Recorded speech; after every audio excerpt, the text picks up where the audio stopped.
You are listening to That Big CEO Energy, where we talk all things business, life, marriage, and push you to a new edge of discovering what that big CEO energy means for you. Listen, I understand that we have barriers that we carry from when we were once employees, and those have impacted us as we continue to build our businesses. I'm here to walk alongside you and give you encouragement through interviews with friends and other women in business who have broken down those barriers and paved their own way. Tune in with me as we uncover some of the unconscious things that we do that keep us from building that big CEO energy we've always dreamed about. Let's dive in. You are listening to the final episode of the Inner Work Soul Journey. If you have missed the 5 episodes before this, head to the show notes and you can go back and listen to all of them because it is quite a journey. I have spent the last 6 months working with Laura Kelly in a capacity that I have been stretched and molded, and you'll hear those 2 terms reflected back again today, but it makes me feel like I have transformed who I am and how I am showing up differently in my business and demanding more of who I am, not from a doer lens, but more so from a inside out how I feel lens. And so today's episode is nothing short of deep conversation, but one of the things that I want to preface is I'm containing some of the things that we talked about only because they are directly related to my business. So if it feels a little bit different, just know that most of this is going to come out and you'll start to be able to put together the puzzle pieces. But in this first part of this segment, I wanted to talk about why I need 2 sides of the business. And one of the conclusions that I came out of, even reflecting back on this episode, was I need, as a generator in human design, if you don't know anything about human design, I'll put a link in the show notes for you and you can go and explore that on your own. But in human design, there are different areas, and one of them is a generator. And the generator is the doer side. And so I know that I need that side of me to feel fulfilled in my business. And so that is one of the reasons why I'm going to deem myself a successful virtual COO, is because I really harness my ability on what I'm capable of doing. But then there's this other side of me that is soft, that is loving on other people and want to so deeply and so badly have other women feel like I feel inside of my business, which is confident to make decisions that move the needle of your business forward, confident to bring on people of your team that serve you in such a way that you don't have to micromanage them, but you also are allowed to give specific direction and be particular because that's your business and you have such a clear vision on where you are going and where you are headed that you are in such a place that you can get doer people to help you with that. And so then there's this merriment, right, of both sides of the business where maybe it's starting a business and you don't quite have the confidence yet, but you know where you want your business to head. And so it looks like having someone such as myself that has a dynamic lens where we can objectively work on both sides. And so this little clip, it talks about why I need that. I need both sides to really feel fulfilled in terms of like the doer, because that's like my brain loves to operate there, right? And I don't want to like discredit things that I am capable of and totally walk away from this side of my business because especially when there are so many people who want to pay for that. Yes. And it's sorely needed, Yes. But also recognizing that, and you and I have worked through to discover this, is a lot of times it ends up being where like, I don't need to be in the doer side. We've got them to a really good place that they can hire someone that's a little bit lower of a price point to kind of maybe fulfill the other side, which is stepping into unpacking, all of sort of the mind game that is sort of happening. This next portion is, how do I put all of this, right? Everything that I've just explained in the first 4 minutes of this podcast. How do I put all of this into words that makes sense?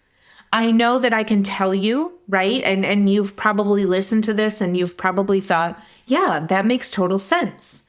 But it is so hard for someone that is a generator sometimes to put things into words so that when people show up, it lands for them. And I'll be honest, I thought I was going to be an English major, and it turns out that I am not. I'm really good at doing research papers, really, really good at doing research papers. What I am not really good at doing is writing creatively, which is what needs to happen, right? When you are building a landing page, when you are creating content for people to show up in the same space as you. And feel like they need that thing, right? So that's a little bit difficult. So we unpacked that, and I just want you all to tune in and listen to that.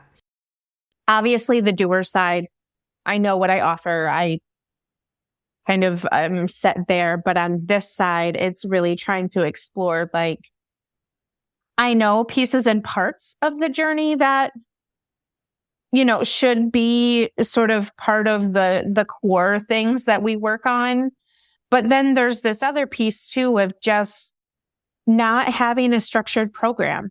I really loved which makes sense. Flow. Yes. I really loved the flow of like showing up in your space and just kind of starting with like, what is kind of your goal? What is sort of like, where are we? What are you feeling right now? Yeah. So I think that's my biggest struggle of how do I put that into words? And also tailor it to, I think my core people are women in business who are either struggling to lead the team that they have, right? Have hard conversations, kind of be a leader in their own right. And then the other one is feeling like they always have to go and chase support because they just need people to tell them what to do. And they're not capable of like making quick decisions that satisfy them in their business. They're just kind of like looking around the room and going, who can I get to like help me figure this out? And are they like in business for themselves? I would say yes. Okay, so you're looking for entrepreneurs? I would say yes. As we move into this conversation, I talk about how I have a heart for the people that I work with. And Laura Kelly, she speaks about that as well. But one of the things that really sets my soul on fire is working with women in business that are so passionate about what they are offering and what they bring to the world. It's just this little piece of confidence and putting it all together, right? Sometimes it's hard to look at your business model or the next thing in your business, the next stepping stone of your business and go, okay, how do I execute this? How do I get there? And there's a little bit of mindset work that comes through that. So listen to this short clip here. It feels more accessible for you to have the impact with someone who is in control of their own circumstances, i.e. entrepreneurs? Yes. Yes. Okay. I feel like now that I've done the work to completely disassociate myself from corporate, like I don't I don't want to align myself at any capacity. Like there are people out in the world that do corporate training, that do leadership training in the corporate setting because they also are in the corporate setting, or like that is their niche and that is their jam. And those are really lovely people. But I really have a heart and a soul for those folks that want to get to a place where they feel really, really comfortable making decisions. But And like, if it doesn't work out, we're on to the next thing. Like, okay, it failed. That's, let's go try and do something else. Okay. And be comfortable, right? Living in that, because that's where like exploring ideas and asking questions for them to like have a fresh new take on what that could potentially look like. Like that's where my heart is like, ooh, let's. And I can see why this would be get hard for you nitty-gritty. to put into words on a landing page. Yeah. We had begun to work through archetypes of specific women that I want to target. And I really thank Laura Kelly for unpacking that and making me work through that and talk about how are they coming versus what do they need. And so the last archetype is one that I really want to share with you because I do believe that this hits home for a lot of people. We went through the archetype of the women who are ideal, and we landed with how can we market to some of those things differently. And it's not about, smoke and mirrors. It's just how are we taking and unpacking the actual thing that that this person needs versus what they are searching for. Right. So I hope that in this little segment coming up that you are able to kind of see and understand how that would work out. And I thank Laura Kelly for kind of diving deeper in that and helping me understand, like, it's not that you're fibbing, right? It's that you are really unpacking for that person when they arrive how they want to feel by the end of this. And my hope is that you leave feeling empowered, right? You leave feeling like you can make confident business decisions. And so walk with me as we unpack this. The thing that you can be marketing for can be slightly different as long as it's in alignment for the client with the thing that you're offering. So I'll tell you one thing, like when people sign up with me, typically for coaching, they are coming in saying, I need accountability. I need somebody to tell me what to do. I need the pressure of like another human being who I don't want to disappoint. And that's what's going to motivate me to get this stuff done. It's actually quite different what we do inside here. It's not me saying, okay, complete that or I'm going to be mad at you. Right. That is the opposite of my coaching message, which is, well, what motivates you? Right. So it doesn't, just because what we're actually doing in our interactions is not that, I can market towards you need accountability. You're feeling like you need, because I know that if what I'm doing is helping them to figure out what motivates them and helping them to get along that path of being able to create their own motivation, that this is in alignment with the original goal.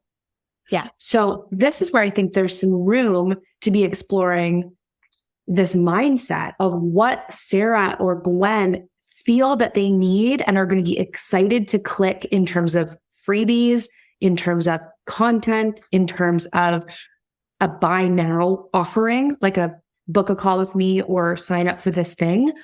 We need to know what it is that they feel they need to be spending their money on and what's the right decision. Because if we can present that to them in like a glass slipper type way where they're like, oh my gosh, this person is saying all the things I'm feeling. And so I therefore know that this is like the right fit for me.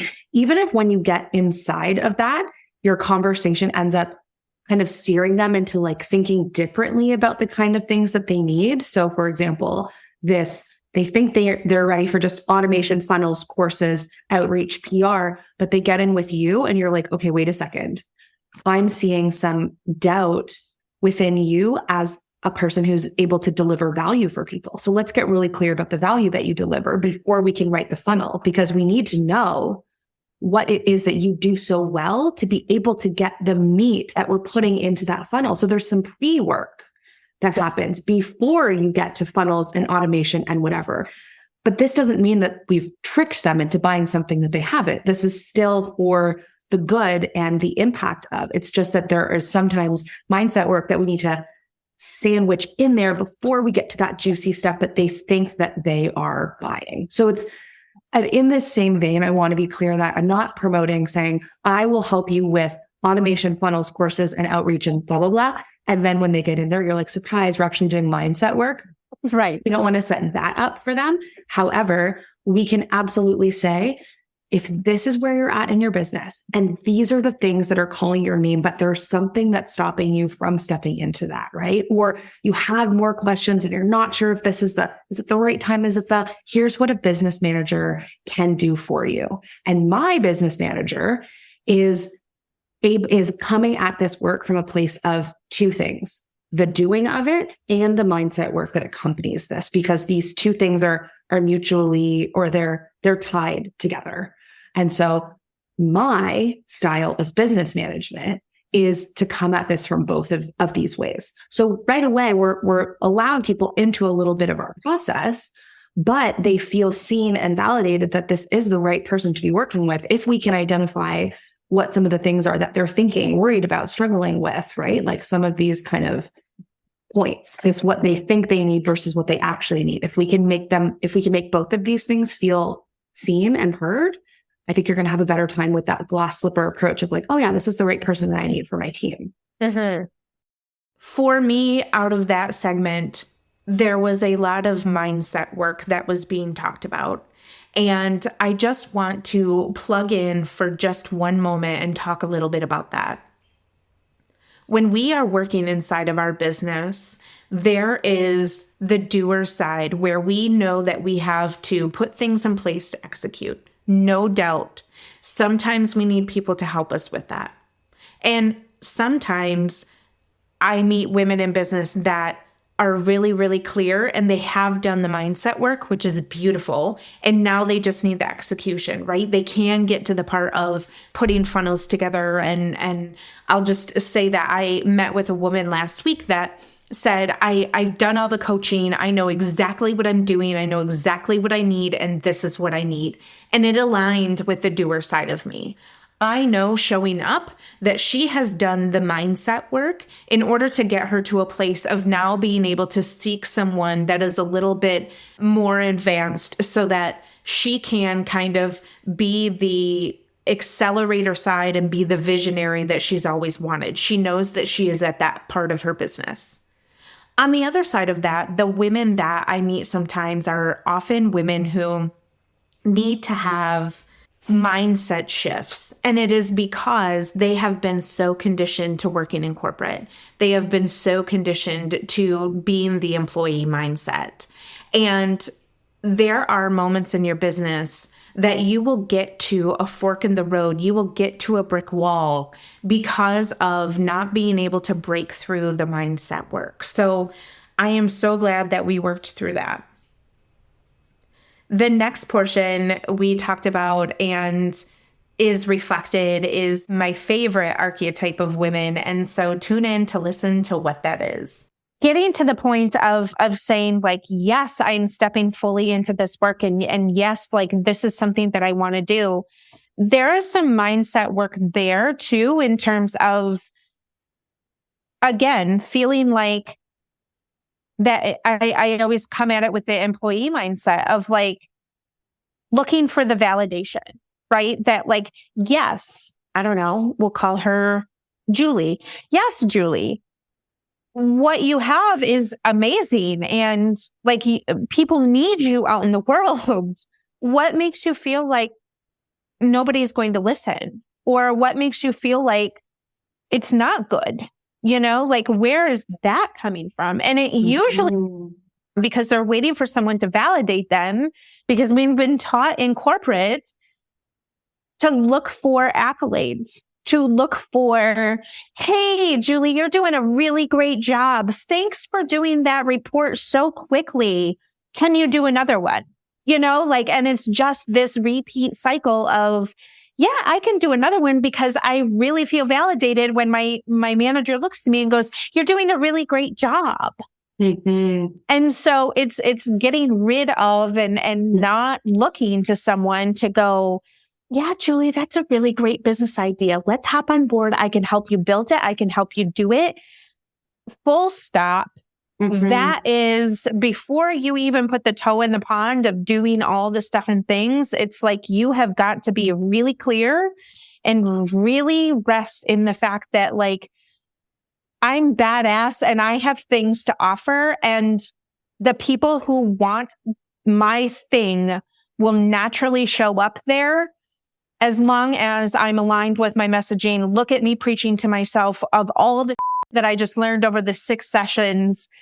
But it's true, right? Like you've got to be really clear on like what it is your path is and what lights your soul on fire, because zero people on the face of the planet, mm-hmm. when you are a business owner, show up and go, you're doing a really great job. Mm-hmm. There is no, and you feel like you're talking to nobody. It's a very difficult, it's a really difficult stage in the journey. And then I guess the vision there is that at some point when that confidence work is thriving within her and she's now able to start to build that team, you have her, she's ready for you to kind of guide her into what's next as her business grows. Really clear decisions and tell people what she needs and how she needs it delivered. I see so many times that like Julie doesn't feel comfortable saying to people, I need X, Y, and Z. And most of the time that comes from the personal life. That feeling like you're doing it all in your household. That comes from being a person in corporate that is doing the equivalent of 5 people's jobs, and because you just keep saying yes and you're pushing your head underwater. Right. And now you're going, what about me? I want to start a business and I want to do what sets my soul on fire, but I need someone to help me. We ended on a high note, of course. Laura Kelly pulls cards every time that we get together. And while I didn't think that, it was for me, I definitely know that this last one resonates. And then we share a parting goodbye. And so I just want to say before we listen to this last segment, Laura Kelly, you are amazing. And I am so thankful that I jumped in. And I just hope that each woman that finds themselves wrestling with mindset, wrestling with the barriers that you show up with, I hope that you take a deep dive into your personal development, because it is, in fact, your business development. Shall we pull a card for you today? Since it is the last of our sessions that we have makes me together. Bad. We, the Hathors, deep love, birth as a portal.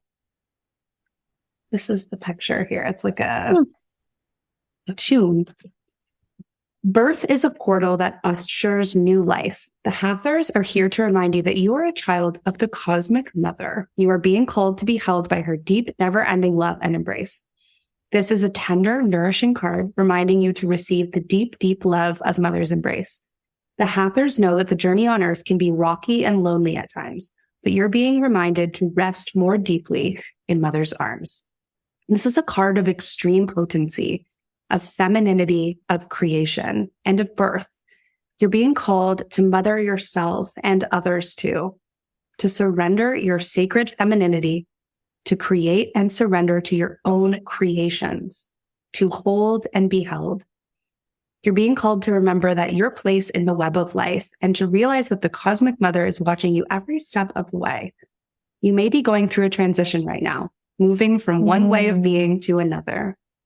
If so, you're being reminded that you're cradled in a sacred container, that you're held more than you can possibly imagine, and you have access to more love than your heart can bear.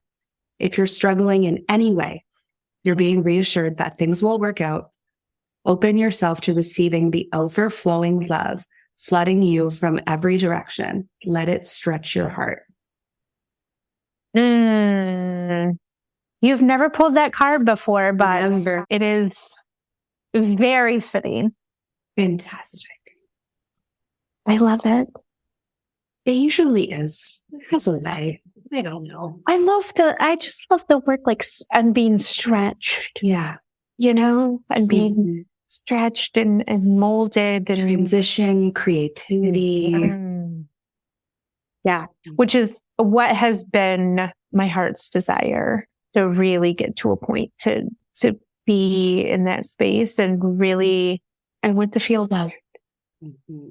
One last thing that I'll share with you is Brooke yesterday mentioned her desire is to make all of the websites that she builds, make them feel like home. And I just had a moment of like, you are my person. Yes. Because I was reflecting of, and I did let her know this, of I want to feel. And it was, I want to feel at home in my body. And as an extension of myself, of what our websites become, making that feel like home. Not just for me, but my hope is that someone will show up and also feel, and I kept using the word community, and I don't feel like that's an appropriate word. I feel like there is a deeper word for that, but I just want someone to come and feel loved on and held and heard and validated and know that like they can just show up as they are, which is probably a mess. And we'll sort the mess and it'll be beautiful. And, they'll be really proud of where they're going. So that was really nice to just kind of hear that the word home repeated again. Mm-hmm. And how can I continue to make myself feel like home in all of this? Mm-hmm. Yeah. There's the side of you that's doing that just for you. And then there's the side of you that's able to do that for other people. And yeah, those two things are kind of built alongside each other for sure. And you just have so much to offer to these three archetypes that we mapped out today. These are people who, if you can strip away any barriers that make it feel like you can't talk to them, like you have to put on some professional voice or you have to perfect your graphic to share with them. If we can strip that away and you can just communicate with that person, they will feel seen and heard and validated through you because that's the person that you are. You give off that energy. So we just need to make sure that there's nothing that's cutting it, that's preventing that flow of communication. That website can feel like home, but it's going to be really handy that you know who you're trying to make that home for. Yeah, for sure. Yeah. For sure. I'm excited for you. Me too. Okay. I know that this is not the end, so I'm not going to say goodbye. Yeah, no need for goodbye. See you later. Yes. And to just thank you, like that I would hope that all of your students thank you, but you're a treasure. Well, thanks, Sally. It's such a delight to work with you, truly. And your work is needed and it's loved. So thank you for being you. Right back at you, my friend. Right back at you.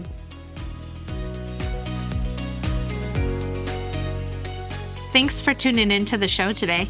If you heard something that helped you, I would love it if you would leave a review and share it with your friends. This helps more people just like you become inspired to move the needle of their big CEO energy into a positive direction. If you would like to learn more about how I can help you streamline and position your business for growth or lead your business as a CEO, feel free to jump into the show notes with all of the links to find me. And don't forget to head over to Instagram so we can be pals.